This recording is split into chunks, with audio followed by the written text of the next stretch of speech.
Welcome to the Inner Entrepreneur podcast. I'm Paul Rhyme.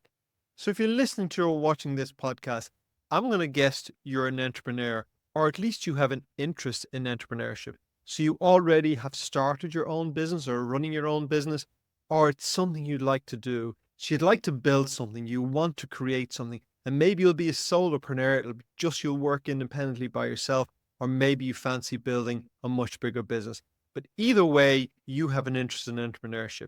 Now, if you have an interest in entrepreneurship, I have some bad news for you.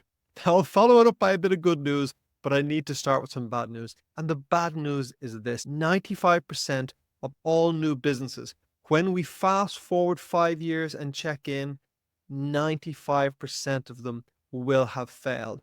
So the bad news for you, if you're in the early stages of your business, you're just starting up a business, or you have an idea about a business, there's a 95% chance that in 5 years' time you will have failed. Your business will not have succeeded. Now, please don't take that as being negative. I'm an entrepreneur. I love entrepreneurships. And you know, when someone has the spirit of an entrepreneur, you really just can't tie them down. No matter what the odds against them are, they will try it. So if that's your nature, if you really love the idea of being an entrepreneur, or you've started your own business and it's something you really, really want to do not let those statistics put you off. Just be aware of them. Because when you're unaware of a challenge or you're unaware of a problem, you can do very little to counteract it, to defend against it. But when you go into a situation aware that this is a potential challenge, now you have a big opportunity. And the opportunity is to understand, to explore why so many people fail, and how can you be different? How can you be in that 5% of winners? Now, I'm in a very privileged position. I'm an 8-figure CEO, and I'm sure many of you would love to get there. But I won't give you the impression that I haven't tasted failure, because I have. And I can guarantee you, every successful person you meet has tasted failure along the way. So I've been thinking for the last year or so that maybe I would create an online course, and I would package it and I would sell it. Now, a couple of weeks ago, I came across a course called Business by Design by a guy called James Wedmore.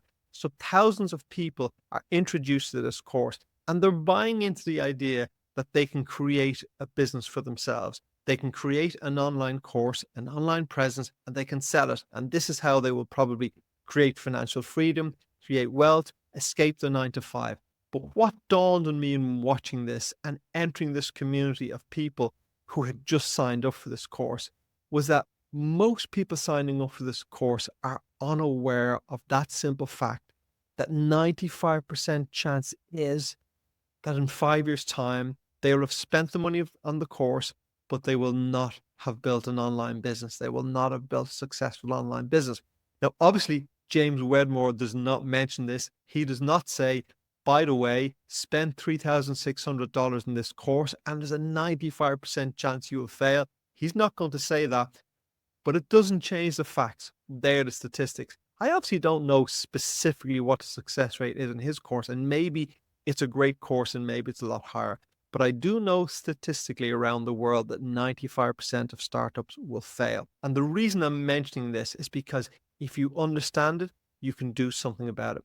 So for the purposes of my example, I'm going to say 1,000 people have signed up for this course, and it could be a hell of a lot more. But picture this line of 1,000 people, and you've signed up. So you've started a new business, or you've signed up for this new course as I have, and I'm standing in a line of 1,000 people. And here's the sad fact. Of those 1,000 people, 50 of them will make it. When we call back in 5 years' time and check in, of that line of 1,000 people, I want you to picture it in your mind so you have this clear. Of those 1,000 people standing shoulder to shoulder, 50 of those people can step forward, because only 50 people of the 1,000 will make the grade. The other 950 will have spent their money and they will not build a successful business. These are the facts. So of all their dreams of building enormous businesses, the reality are, of those 1,000 people, 50 will survive and build businesses, and 5 will build 8-figure businesses. They're the statistics, they're the facts. Now, as I've also signed up for this course, I become one of those statistics as well. As soon as I signed up, I step into that line of 1,000 people. I'm fully aware that a very small amount of people will make the grade, will build a business. But I have a huge advantage over everybody else. And the huge advantage is I know it. I know what I'm stepping into. So once I'm aware of that, I step into a unique position because now I can do something about that. I can deliberately do something to push my odds of stepping into the 50 people who will make it and the 5 people who will build 8-figure business. So the real question is, what can I do to push the odds in my favor? And what can you do if you start a business tomorrow, or if you're already in business? What can you do to move the odds in your favor? If you're starting something new, I want to give you a few key pointers that will make a big difference as to whether or not you will be one of the successful people. There are 2 phases of starting a new business, and I witnessed this a few weeks ago as I started this new course, and I entered into a community of people who had all signed up and who were all very enthusiastic and excited. You see, I call that first love. Every new business, every new enterprise starts with first love. And I'm sure you have some experience of that honeymoon phase. You're experiencing first love and everything is blissful. Everything is going to be wonderful. So the thing we all know about first love is that first love doesn't last. The honeymoon period doesn't last. And after the honeymoon period, well, we get into real life. And just like a relationship, for a relationship to move out of that honeymoon period and into real life, well, a few things have to happen. One is you have to accept that the relationship you're entering into is not all smiles and roses, that there's going to be some difficult parts of that relationship and you're going to have to work on it. You see, everyone who has signed up for this course is in the honeymoon period. And I know it because I am too. And they're thinking of the wonderful life, the wonderful success they will have when they create the course that everyone wants to buy. And it's a huge success and they change their life. And won't that be wonderful? Within a couple of weeks, or certainly within a couple of months of signing for the course, real life will dawn on them. And the real life, the reality that will be presented to them, that will eventually dawn on them is that, yes, there's a possibility they will build a big business and set themselves free. But they will realize that it's actually very hard to do, that you have to have something of value that you can create a course about. And you have to be able to present that in a way that people want to buy it. And then you have to go and market. And most people will fall at that first hurdle because now they realize, oh, I'm not going to be a millionaire overnight. Oh, there's going to be a lot of hard work in this because I'm going to have to do a lot of hard work to build a course. I'm going to have to do a lot of hard work to learn an online business, to learn how you create these, how you sell them. They realize there's a massive amount of work involved. And of that 1,000 people, huge majority will fall away at that stage. So that's your first advantage if you know that. If you know that you're going to move quickly out of the honeymoon period and into the real life period. But if you have that experience, you can go, I know I'm full of enthusiasm now. I'm experiencing first love. I know that's what I'm experiencing. But I know over the coming weeks and months, that's going to go away. The notion of me making a fortune in my new business is going to drift into the distance.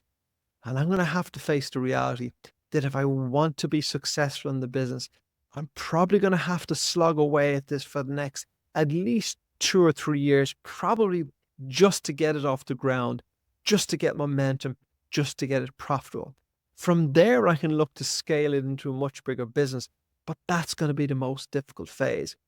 And most people, when confronted with that, they just get deflated and they just walk away. And what do they walk to? They walk to another relationship, or they walk to another idea, or they walk to another course. Because when they do that, they get the dopamine rush. They get that feel-good hit and they fall in love again and they feel great again. And the fantasies come up again of the life they could build themselves. I have no problem with people fantasizing. I mean, I will encourage you to dream big and to dream of living an amazing life. Please do that. but realize that living an amazing life is not easy. If it was easy, you'd already be doing it. If it was easy, everyone would be doing it. It takes a lot of work, persistence, commitment, and most people just aren't up to the task. So the first thing is realize of these 1,000 people standing by your side, you check back in just 2 months' time, and I'm going to say a good 50% of those people will have fallen by the wayside because they've realized, oh, this is just too hard. And they won't stick at it. It'll be easier for them to move on to something else.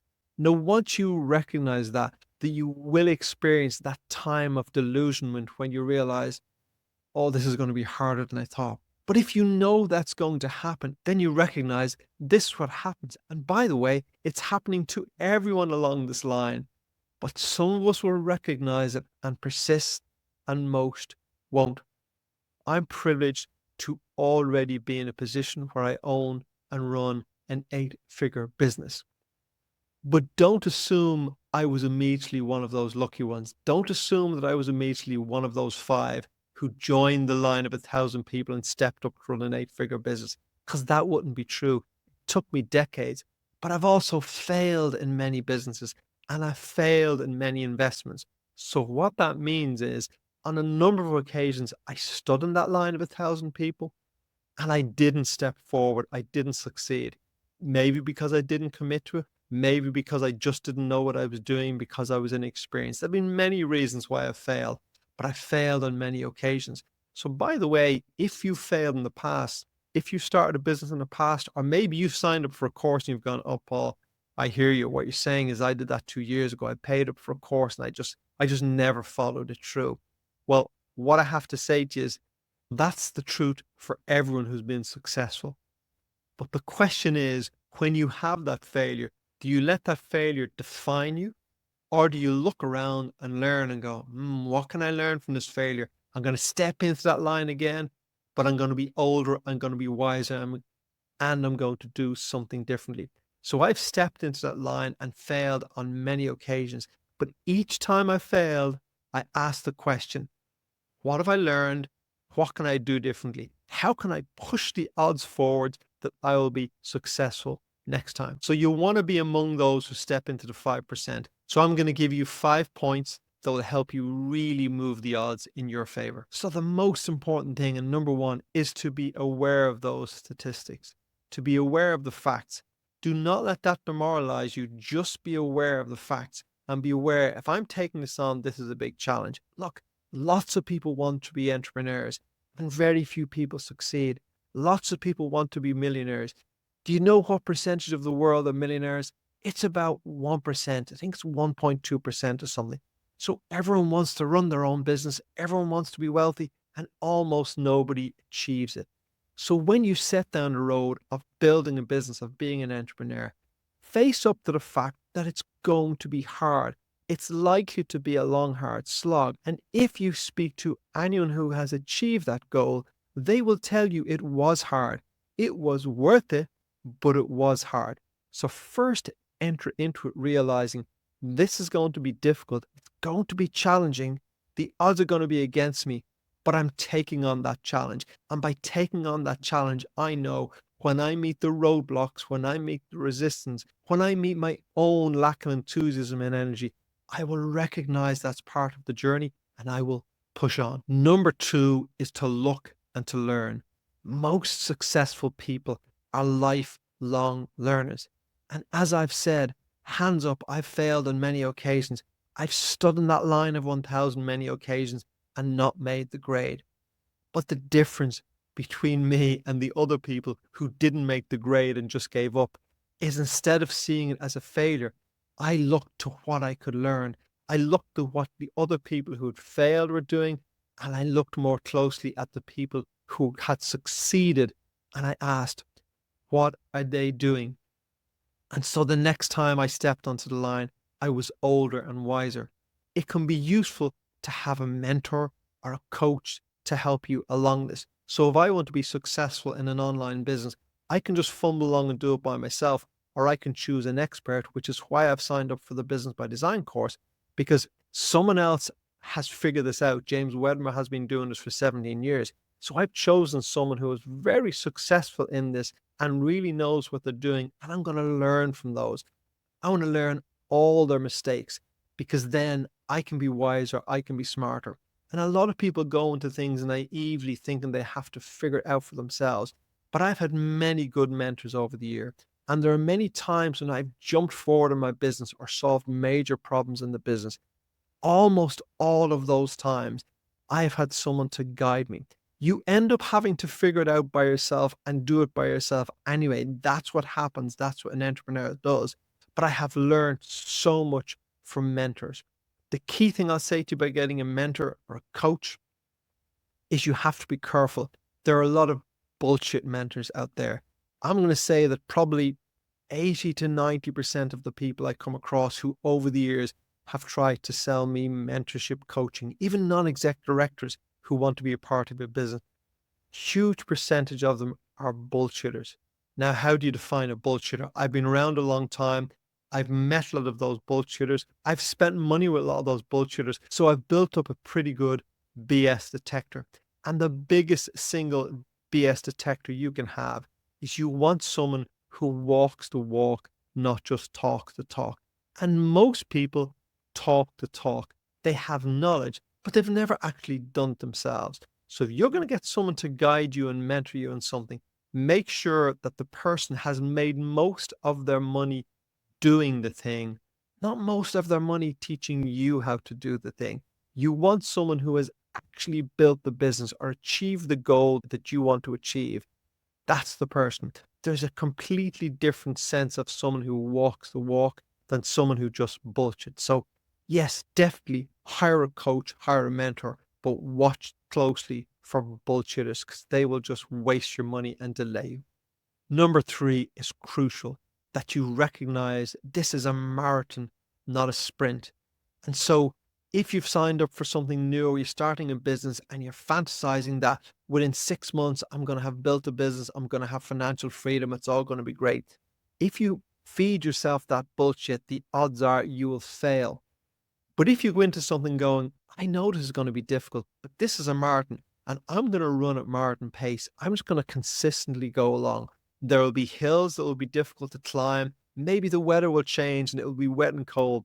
Doesn't matter. No matter what happens, I am on a marathon here and I am just going to keep going. And that mindset will get you through so many problems because obstacles will arise and you'll know they're there. You'll wish they weren't there, but you know I'm on a marathon and no matter what comes in my way, I need to fix this and move through it. So no matter what you take on as a business, one of the most important things you can have in your mind is this is a marathon. So you really want to have in your mind that I have a 5 or 10-year goal for this business, not a 6-month goal. Number 4 is to follow your talent. Now, if you're going to pursue a business, you want to be doing something that you're good at. And we all have talents. We don't all have all of the talents, but we have some of the talents, which is why we work with other people who have skills we don't have. But whatever you're drawn to, maybe you're a natural salesperson, maybe you're better with numbers, maybe you're better with production, but you'll find that you have talent, that you are more skilled in one area of business and one area of life. So whatever your core talent is, try and build a business around that talent for 2 reasons. Firstly, it's so much easier to be successful in something that you're naturally good at. You've just given yourself a much easier road. Secondly, you will persist if it's something that's close to your nature.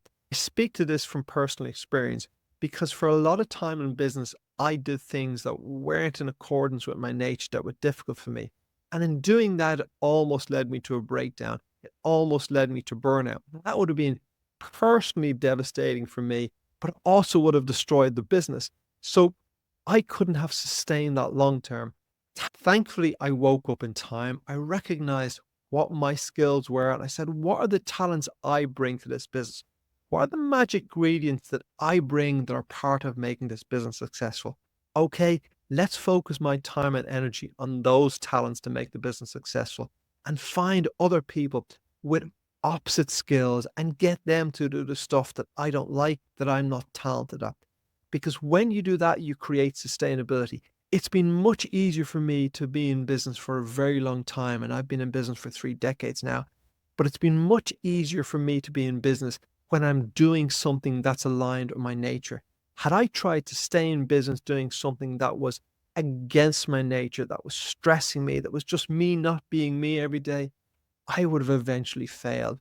Be aware that whatever you're doing, you're going to have to do repeatedly for a long time. And if you're going to have to do something repeatedly for a long time, and you know there's going to be challenges, and you know at times it's going to be very difficult, and you know at times you'll want to give up, it's so much easier to persist when you're pursuing your own talent. And tip number 5 is to pursue your values. So I'm always very clear in my values. I know that my family are hugely important to me, my personal development, my personal well-being, and growing my wealth. So when I look at going down any road, I look at it through a prism of my values. And I go, if I'm pursuing this path in business or whatever I'm pursuing, will that support and honor my values? Because I've got into enterprise and businesses where the activity was going to pull me away from my family, pull me away from studying and personal development, pull me away from well-being. Now, maybe it was going to help my wealth, but it's not good enough to only support one of your values. So when I enter into anything new now, knowing it's a marathon, not a sprint, knowing I will need sustained effort, I look for something that will support my values. So before you enter into anything new, write down what's really important to you and ask yourself, if I pursue this business or this career for the next 5 or 10 years, will I be able to support my values? Obviously, there are times when we all have to work hard, when we don't get to do what we want, and we have to make sacrifices. But we can only ever do those in the short term. If you're going to pursue something in the long term, make sure you understand what your personal values are and that the work you're going to do will support those or will at least allow time for those. Now you're standing back in that line of 1,000 people, and most of those people do not know what I've just told you. They do not have that experience. They do not have that information. All they have is enthusiasm and hopium. And enthusiasm and hopium only gets you so far. But you have the insight now, you have the knowledge, and you have those 5 tips. And if you take time to implement those and you take time to really understand those, you have massively pushed yourself up the line. I can't push you across that line, but I know for certain if you follow these principles and persist, eventually you will get across that line. Thank you for listening. I'm Paul Ryan. This is the Inner Entrepreneur podcast. Please remember to subscribe, like, hit that notification button, and share with all your friends. It really helps to grow the show. Thank you. Until next time, take care.